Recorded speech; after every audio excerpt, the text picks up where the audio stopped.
saw, I changed the game. Go ahead, girl. I came, I saw, I changed the game. You know what, that sounds really good, Colleen. But you know what? You know what would sound better? I can't hear y'all. You know what would sound better? What? You repeating after me. So what I would like for you to do, stand up. Everyone stand up. I know you just had a good meal. That was a real good meal. We can clap for the meal. Hey, real well. Thank you. And I want you to put your hand in the air, put a finger up, and I want you to say, I came, I saw, I changed the game. Oh, that's good. One more time. I came, I saw, I changed the game. Everybody have a seat and clap for yourselves. Because it's going to get real serious in here in a minute. Whenever I'm asked to do a keynote speech about success or how to change the game or how to empower our youth, I take this request seriously. This is an honor to talk with you, to be here with you, to give you my insight on what it takes, what it means to change the game is an honor. But I must confess, tonight is even more of an honor. Tonight is even more special for me. You see, just like the majority of you in this room, I grew up here in Killeen, Fort Hood, Texas. I went to Sugarloaf, Newland Middle School, graduated from Ellison High School, where I was president of our National Honor Society. I played varsity basketball, and I graduated in the top 5 of my high school class.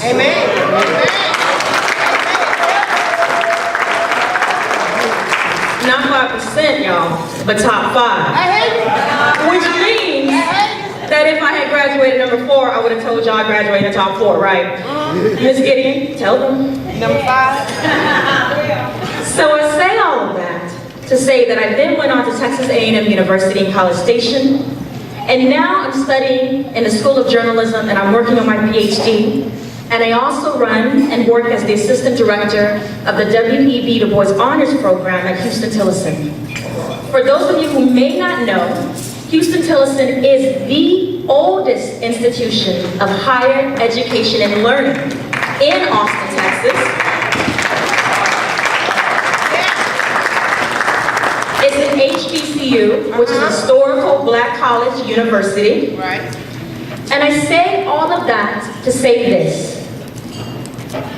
I used to be you, sitting right here in this very room, watching intently someone like me talk about success, choices, time, people, the game of life, the game of school. So I want you to know that I take this seriously because I take each and every one of you in this room seriously. Which means I have about 20 minutes, so we've got to get to work. Everyone say, I came. I came. Everyone say, I saw. I saw. Everyone say, I changed the game. I changed the game. That's right. Get used to saying that. Because that is what you will do in your life. You will accomplish much. Your level of success is infinite. It is without limit. How well you do in this life has no boundaries. It knows no boundaries. But first, and I want you to listen to me, you must understand the game. Now some of you are in here thinking, Autumn, you keep talking about the game, what the game is. You changed the game, I changed the game, how important the game is. But when are you going to tell us what is the game? What is the game? See, everybody say, Autumn, what is the game? Autumn, what is the game? You wrote this speech for me, didn't you? You wrote the speech. Well, I thought you never asked. Let me talk to you about the game. Before I can even give you my top 3 rules, let me tell you about what this game is. Now, people say the game should be sold and not told, right? That's what people say. But then I tell you I grew up in this community. Right. That means that I'm a product of Killeen, Fort Hood, Killeen Independent School District. And let me tell you something a little bit about life. As a community, we do not progress if our mentality is, I will only help you if you pay me. That's not how it works. Because the game isn't about giving back. Because frankly, sometimes you have a community that didn't give anything to you. The game is about giving. Giving just because giving to others is the right thing to do. So I want you to know the game. The game. The game is your life. The game of life is more than just a board game created by a manufacturer, Milton Bradley, in 1860. Your game of life, this game of life, is far more than that. And something that people do not tell you, but that I want you to know, is that the game changes over the course of your life. What you want to know and what you want to get out of life at 5 years old, or at 12, or at 15, or 17, or 21, or 32, or 62. I'm just throwing out numbers, y'all. 74, 86. Uh-oh. Bingo. Even at 90 will change. Once you get out of college, or graduate school, or vocational school, your game of life may become focused on your career, the family you want to create, the money that you want to save and invest. But for now, brilliant students, I want your game of life to be focused on one thing, the game of school. Right. Good job for that. Working with thousands of students over the past 7 years has taught me a lot about the rules that successful students abide by versus the rules that not so successful, but they could be, follow. Everyone say, I came. I came. Everyone say, I saw. I saw. Now say, I changed the game. I changed the game. So now that you know there is a game, now that you know there is a game of school, some of you, because you are brilliant, yes, brilliant students, because you're a product of KISD, you may have already figured out that there are rules of engagement to this game of school. As Meek Mills would say, there's levels to this. So over the past few months, from the moments when the Huggins family presented this opportunity, thank you, Mr. and Mrs. Huggins, and thank you, Ms. Peterson. I have been turning over the rules about this game. What do I share with you? There are so many rules. How do I know which one to pick? But then, as you will come to see in life, if you follow your heart, if you follow your instinct, your gut instinct, if you choose to leave people better off than you found them, all things will work for the good. Right. Everybody say, all things work for the good. So do you want to know the top 3 rules? The top 3 rules that I have for playing the game of school. Do you want to know this? I can't hear y'all. Yes. I like that was good. Okay, rule number 1, pick up that sheet of paper in front of you so you can see it. Rule number 1, get in the game. Let me tell you what get in the game means. See, when you're under the age of 18, and you're living with your parents or grandparents or whomever has said, I'm going to watch over you,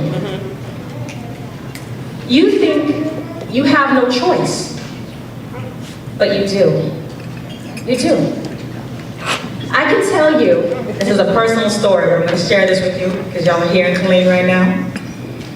I can tell you about the time, my senior year at Ellison High School, I had just learned how to drive, and I was running late for school, y'all.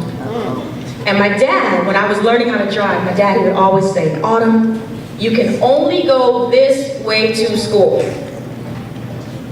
I know it's the longer way, but it's the safest way. My dad, he's an insurance agent, so y'all, he knows the safe roads in Killeen and the not so safe roads. But back to my story. I was running a little late, and you guys, I don't ever want to be late. So what road do you think I took that day? Sure. The not so safe road. And as fate and the game of life would have it, I'm at the spotlight. Who pulled up right beside me on this not so safe road? Y'all already know. My dad. Y'all, my dad, my mama, they are cooler than a fan. My dad didn't even roll down the window. He just kept going. And y'all know when your parents don't say anything, you know that is never a good thing. I was so scared, y'all. I still can remember what I had on that day. I had on this red argyle vest with this matching skirt. I was cute. I was scared. But I say all of that to tell you this. Even while under the age of 18, I had the power to make the choice to take the not so safe route, which means that you too, even while under the age of 18, have the power to choose, which means you can make a choice about whether or not you will elect to get in the game of school or not. To get in the game of school, it doesn't mean, well, Autumn, I'm enrolled in high school and I go to my classes and I have a 2.0 average. That's nice and all, but that's basic. That's nice and all, but that's basic. You are a brilliant student. Do not be basic. Be better than basic. Be beyond basic. Just because the coach puts you in the basketball game doesn't really mean that you're in the game. If you never take any shots, if you never get any rebounds, do not be basic. Be better than basic. Be beyond basic. This means you get in the game of school by studying for your test, by going to your teacher's office hours, by forming study groups for classes that you know may be difficult, by going online to YouTube or Khan Academy when you don't understand how to work a math or science problem, by going online to Wikipedia to learn anything about this game of life. And lastly, by going online to Gutenberg, where you can get free books, read the classics without paying anything. This is how you get into the game. Now, phenomenal parents, I'm going to talk with you for a minute.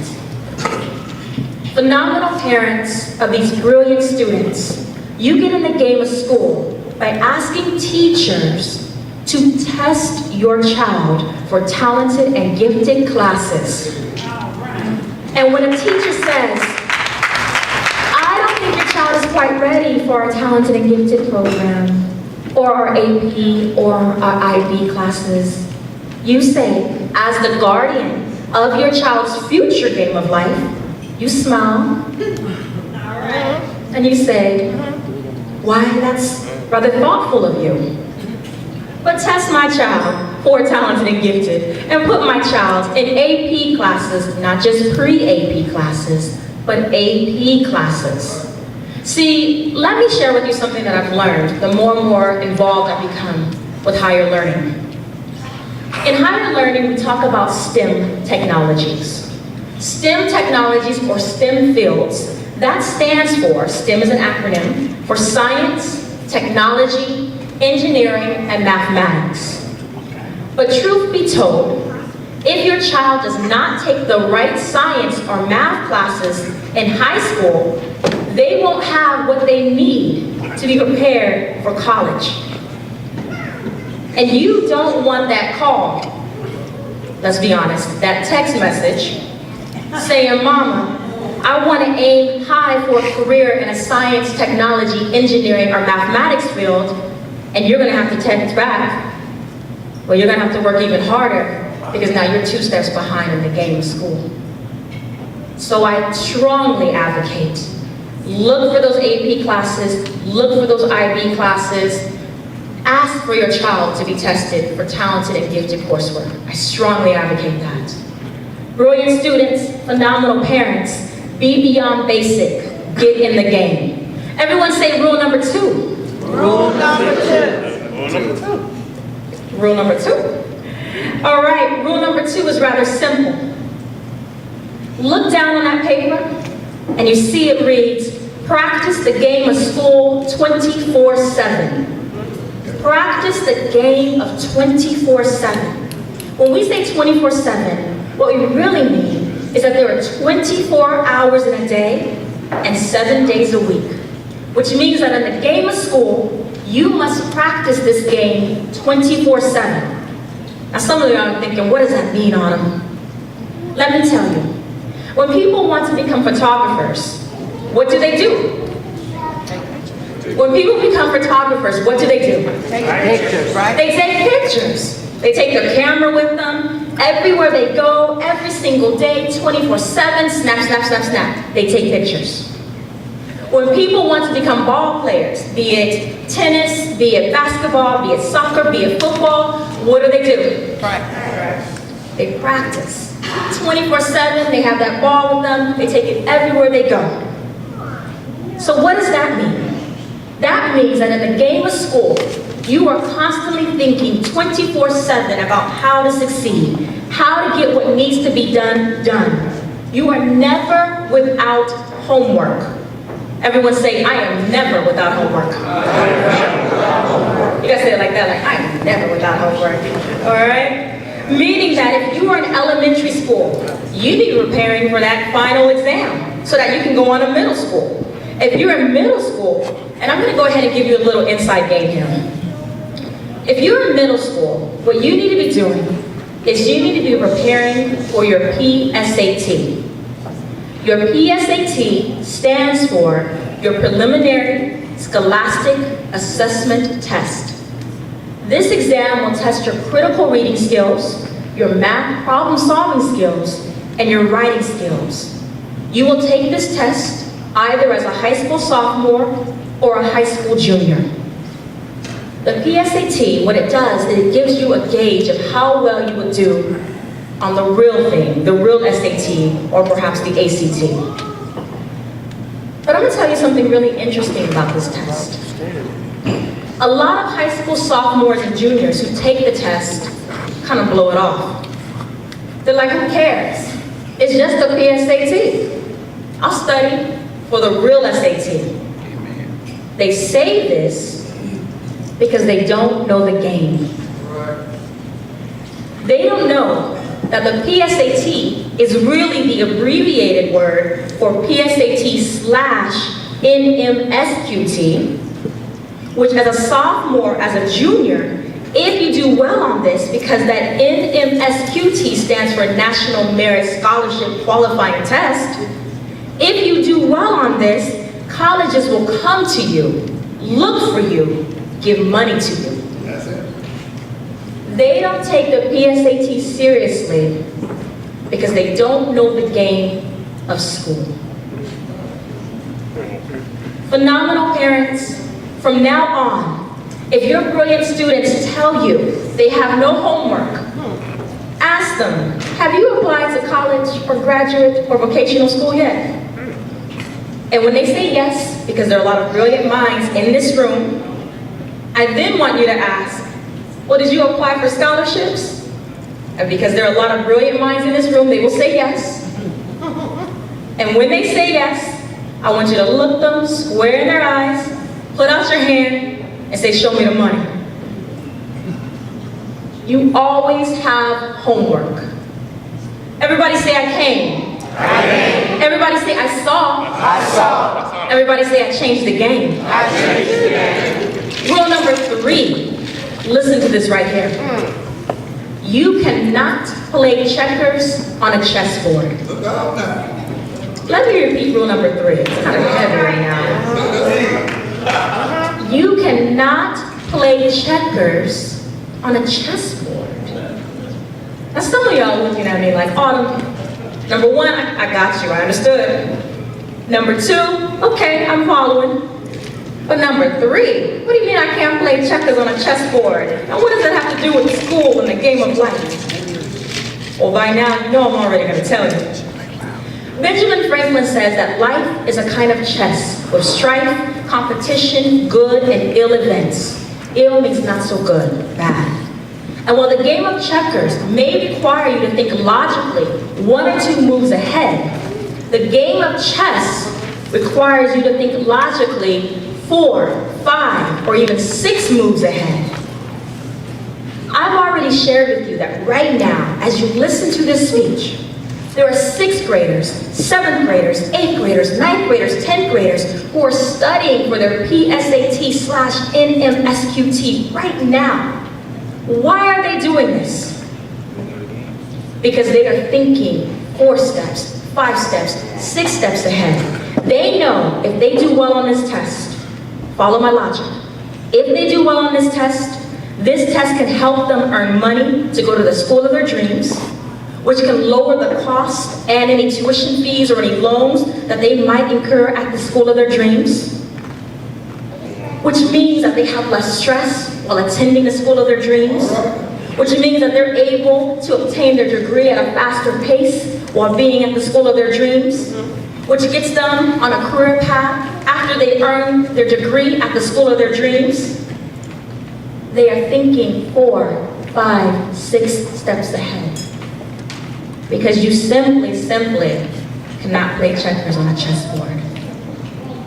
Brilliant students, I want you to take this game of school seriously. Although I watch a lot of reality TV, I'm going to be honest with you. Be mindful. Be mindful. Be mindful of whom you admire, whom you look up to from those reality TV shows. I mean, it all seems glamorous, right? The red bottoms, the wardrobe, the jewelry, the life, the glamour. But what I want you to know is that a lot of people on those reality TV shows, they are on those reality TV shows because they don't know any other way to make money legitimately. Say that. Say it again. Say it again. They don't know how to use this, their minds. Brilliant students, the people in this room are far better equipped to be your role models than anyone whom you will ever see on reality TV. Say that. Say that.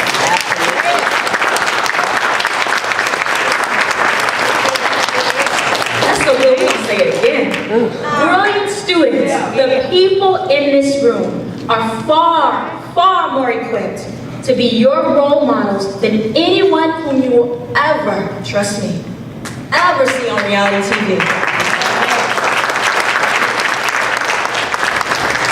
Your elders in this room can tell you, can show you how to use this, your mind, and how you can use this to go anywhere, to be anything, to see everything.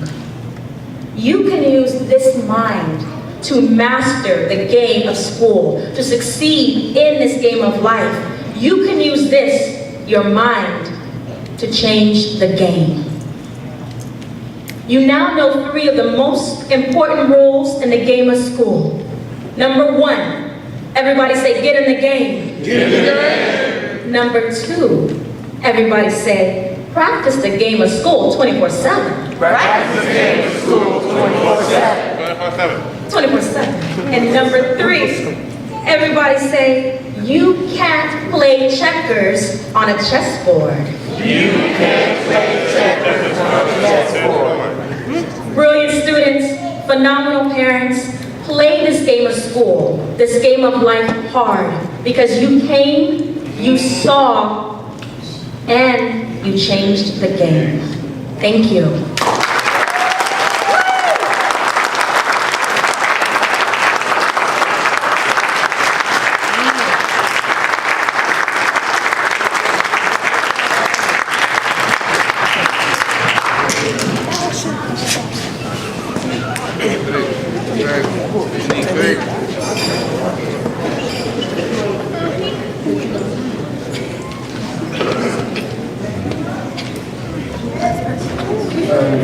I would just like everyone to give her another round of applause.